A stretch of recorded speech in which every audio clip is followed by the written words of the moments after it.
सादर करीत आहे श्यामची आई. रात्र विसावी, सात्विक प्रेमाची भूक. या कथेतील 2 भाग आपण पाहिलेले आहे. आता उरलेला भाग मी आपणास कथा वाचनाच्या रूपाने सादर करीत आहे. चला तर मग श्रोते हो, आपण कथा वाचन सुरू करूयात. तुम्ही अजून लहान आहात म्हणून बोलले. उद्या मोठे झालात तर कोण बोलणार आहे आणि कोण ऐकणार आहे? आई बाबांना बरे वाटावे म्हणून हजामत करण्यास तू तयार नसावे का? आई बाबांच्या धर्मभावना दुखविल्या जाऊ नयेत म्हणून इतकेही तू करू नयेस का? आई मला समजावत होती. केसात कसला आहे ग धर्म? मी म्हटले. आई म्हणाली, धर्म प्रत्येक गोष्टीत आहे.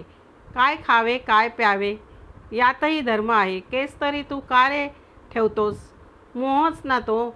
मोह सोड म्हणजे धर्म भेटेल. मित्रांनो, माझ्या आईला त्यावेळेस मला नीट पटवून सांगता आले नसेल, परंतु आज मला सारे कळते आहे. प्रत्येक गोष्टीत धर्म आहे. ही गोष्ट आपणा आश्रमवासियांना सांगाव्यास न लगे.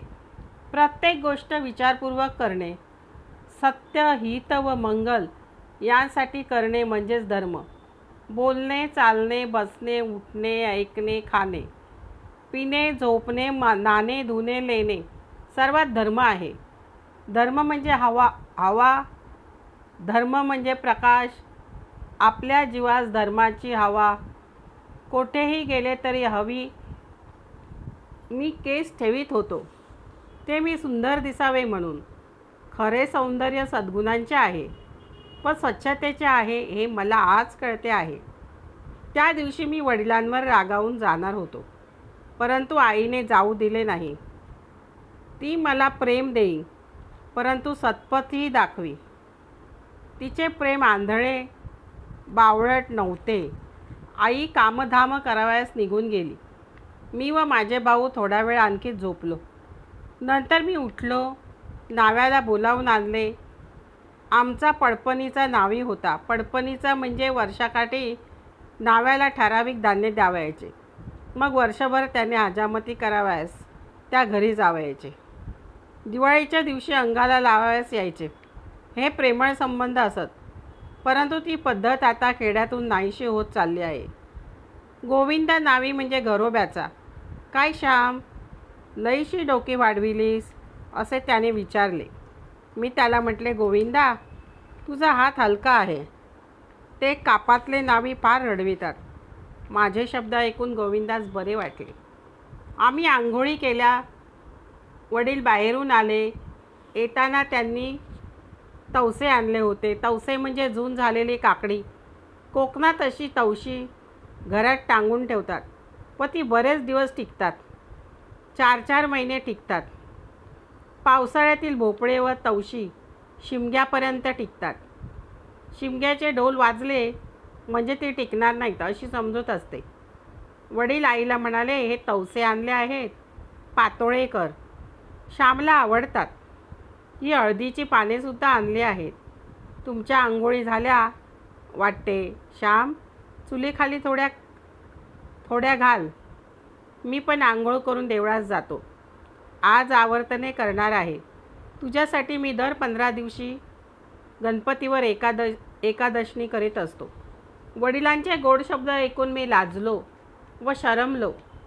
ते मला आदल्या दिवशी रात्री रागे भरले होते, परंतु किती त्यांचे प्रेम. माझे बरे व्हावे, भले व्हावे, माझा अभ्यास नीट चालावा म्हणून ते देवास आळवीत. मला पातोळे आवडत म्हणून बाहेर हिंडावयास जाऊन तवसे घेऊन आले. त्यांच्यावर रागावून मी जाणार होतो. मी रागाने पुन्हा दापोलीस निघून गेलो. असे आल्यावर त्यांनी पाहिले असते तर त्यांची केवढी बरं निराशा झाली असती. त्या प्रेमळ व थोर पितृहृदयास किती दुःख झाले असते. हीच का आपल्या मुलाची पितृभक्ती? हीच का कृतज्ञता? हेच का प्रेम की 2 शब्दही त्या प्रेमाला भक्तीला सहन होऊ नयेत? 2 शब्दांनीच ती मरून जावीत असे त्यांना वाटले असते. मी कृतज्ञतेने वडिलांकडे पाहिले. बाहेरच्या चुलीत पाणी तापवावे म्हणून वाळलेला पातेरा वगैरे घालून विस्तव पेटविला. घरात जाऊन त्यांनी शेतावरून फुले वगैरे आणली. त्यातील जास्वंदीच्या फुलांची डेखे वगैरे काढली. निरनिराळ्या रंगांची निरनिराळ्या प्रकारची फुले ताटात निरनिराळी मांडून ठेवली. तुळशी, दुर्वा, बेल ठेवून दिला. पूजेला चिमूटभर तांदूळ ठेवले. पूजेची सारी तयारी करून ठेवली. कोरांटकीची फुले गुलाबी रंगाची फार नाजूक दिसत होती. गोकर्ण व गुलाब यांचीही होती. तीर्थोटलीत नैवेद्यास दूध ठेवले. भस्माची पडगुली पाटावर ठेवून दिली. वडिलांच्या पूजेची तयारी करून मी आईला मदत करू लागलो. काकडी चिरली व खिसली. हळदीची पाने पुसली. कोळिष्टक वगैरे पाहिले. पातोळे लिंपण्यासही मी लागलो. मला अगदी पातळ लिंपता येत असत. तांदळाचे पीठ काकडीच्या किसात मिसळतात. त्यात गूळ घालतात. मग हे हळदीच्या पानावर पसरवायचे. निम्म्या पानावर पातळ पसरून निम्मे पान झाकण घालायचे. वाफेवर हे उकडवायचे. उकडल्यावर पान सुटते व पातोळा तयार होतो. वडिलांची घरची पूजा संपत आली. मग चुलीवर जाऊन सनकाडीने निरांजन लावून त्यांना नेऊन दिले. त्या उगीच आगकाड्या वापरीत नसत. पूजा करून वडील देवळात गेले. मी एक नारळ फोडला. पातोळ्याजवळ बोळू काय, पातोळा कशाबरोबर खावयाचा, कोकणात तूप कमी, गरिबांच्या घरी ताकाच्या थेंबाचेच अन्नशुद्धी करून घेतात. कोकणात तुपाची उणीव नारळाने भरून काढतात. ओला नारळ खवायचे व तो खवलेला नारळ थोडे कडक पाणी व थोडे मीठ घालून चांगला कुस्करायचा. नंतर तो पिळून त्याचा रस काढायचा. हा नारळाचा रस, त्याला अंगरस म्हणतात. तो फारच खमंग व उत्कृष्ट लागतो. त्या अंगरसाबरोबर पातोळे, मोदक, खांडवी वगैरे पक्वाने कोकणात खातात. मी चांगला घट्ट अंगरस काढला. जेवणाची तयारी झाली. वडील आले. आनंदाने जेवणे झाले. त्या दिवशी मला फारच आनंद झाला होता. श्यामला वाढ गं आणखीन पातोळा, माझा म्हणून एक वाढ, वडील आईला म्हणाले. माझ्या आईप्रमाणे तेही प्रेमळ होते. त्यांनी शारीरिक शिक्षा आम्हास कधीही केली नाही. 10 उठाबशा काढून अंगणातले गवत बेनून टाक, त्या झाडाला 4 कळशा पाणी आणून घाल, देवांना 10 नमस्कार घाल, अशा प्रकारच्या त्यांच्या शिक्षा असत. एखाद्या वेळेस रागाने ते बोलत, परंतु मारीत नसत. आमची जेवणे झाल्यावर आई जेवावयास बसली. मी आईजवळ गोष्टी बोलत बसलो होतो. इतक्यात सर्वात लहान 5-6 वर्षाचा भाऊ आईजवळ आला व म्हणाला, आई जाऊ? कुठे रे बाबुल्या? मी म्हटलं. आईला माहीत आहे. जाऊ का? त्याने विचारले. आई म्हणाली, जा, पण तेथे श्लोकबीक म्हणत नको बसू. हसत सदानंद निघून गेला. धाकट्या भावाचे नाव सदानंद होते. वडील त्याला त्याच नावाने हाक मारीत. आम्ही बाबुल्या म्हणत असो. मी विचारले, आई करंदीकरांच्या झोपाळ्यावर का बसायला गेला? आई म्हणाली, नाही रे, त्याला परसाकडे जावायचे आहे. चावट आहे तो. परसाकडाच्या वेळी परवानगी घ्यायला येतो. एरवी कुठे बाहेर जावायच्या वेळेस नाही विचारायचा. लबाड कुठला. आणि तेथे ताकुलीवर बसून मोठ्याने श्लोक म्हणत बसतो. वेडगळ. मला हसू आले. बोलता बोलता आई म्हणाली, श्याम, तू आज गेला असतास तर त्यांना किती वाईट वाटले असते. त्यांना अन्न नसते गोड लागले रे बाबा. घास नसता गिळवला त्यांच्याच्याने. एखाद्या वेळेस त्यांना उचकी लागली किंवा हातातला घास खाली पडला तर कोणी आठवण काढली आहे? गजूने की श्यामने? त्यांचे तुमच्यावर किती प्रेम आहे श्याम. अरे, मी कशी आजारी, मी नाही व फार दिवस जगायची. आता एकटे त्यांना सोडून मला जावे लागेल. त्यांना भाऊ बहिणी कोणी पुशीत नाहीत. गरीबाला कोण? तुम्ही मुलगे तुमच्याकडे पाहूनच ते जगतात. तुमचेच त्यांना सुख. असे म्हणता म्हणता आईचा गळा दाटून आला. पुन्हा म्हणाली, श्याम, ते नेहमी म्हणतात की असतील बाळ तर फेडतील काळ, नाहीतर होतील काळ. तुम्ही काळ नका होऊ. जर काळ आला तर त्याला हाकलून द्या, त्यांना सुख द्या. आईचे जेवण झाले. मीही तिला मदत केली.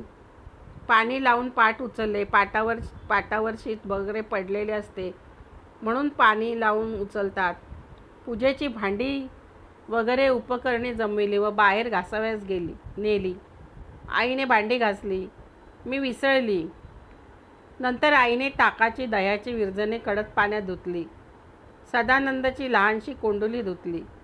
तीत त्याच्यासाठी दूध विरजवून ठेवावे लागे. विरजणे म्हणजे धुवून तिने चुलीमागे शेकत ठेवली. दुधाने खाली विस्त व्हावा का तिने पाहिले.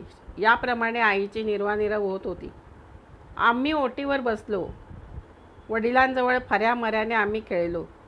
प्रत्येक वेळेस ते आमच्यावर सुकी काकडी लावीत. माझे सारे खडे मारा म्हणून त्यांनी उचलून घेतले. दिवस आनंदात गेला.